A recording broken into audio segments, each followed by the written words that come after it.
Hi again.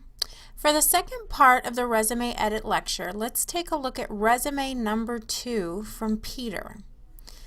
This resume appears to be a combination format showing both dates of work history and skills.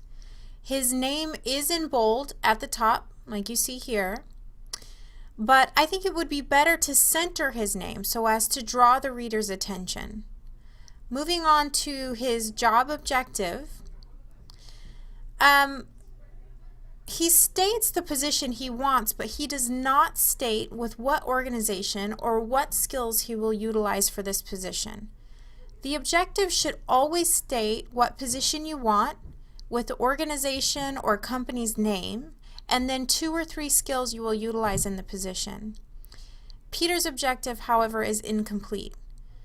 Moving down into the summary of qualifications that you see here,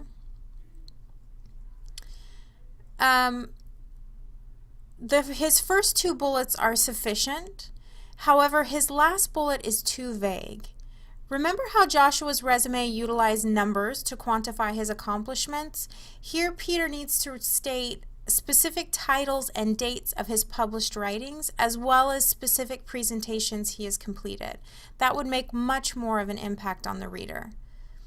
Moving down into relevant accomplishments, which is here, his resume becomes pretty confusing. I see the date to the left, but I'm not clear if these are all titles he currently has or had at some point. I can see that he has a lot of great experience related to the position, but it's all sort of getting jumbled in there, and I can't be sure what his role was in the organizations that he has listed or what his responsibilities were. If you'll notice, as you read under relevant accomplishments, your eye doesn't really know where to go and the information becomes jumbled.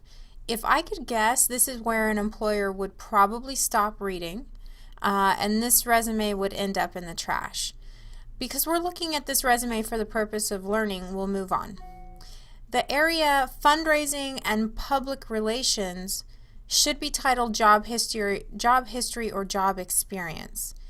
The other important note here is that each bullet should begin with a powerful action verb to make an impact on the reader and to quickly state what you did in your previous job. Moving down the resume, it only becomes more confusing, and it's really hard to tell what job titles he's held, what his previous work history is as it relates to the position. This is truly a resume that needs work. So I took the liberty of doing some quick edits. Here is the new, improved, and updated version of Peter's resume. You can see how a few minor changes make such a difference in appearance, and also a difference in your ability to make sense of his skills and accomplishments as they relate to the position or the job he's trying to get. First, I put his name and contact information up at the top and centered it. This makes them easily accessible to the potential employer. Then I created a more effective objective by indicating exactly what position he wants with what company and listed the skills he has that are applicable. You'll find the objective here.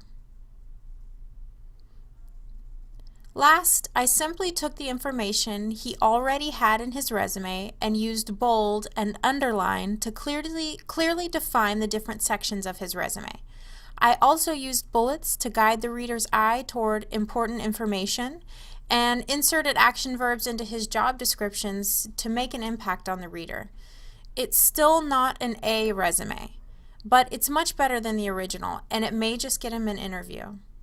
I hope that from the 2 lectures on resume editing, you've learned how to look at your own resume with a new pair of eyes. You should be able to assess the quality of your resume and make the edits needed to make yourself a contender for any job you apply for.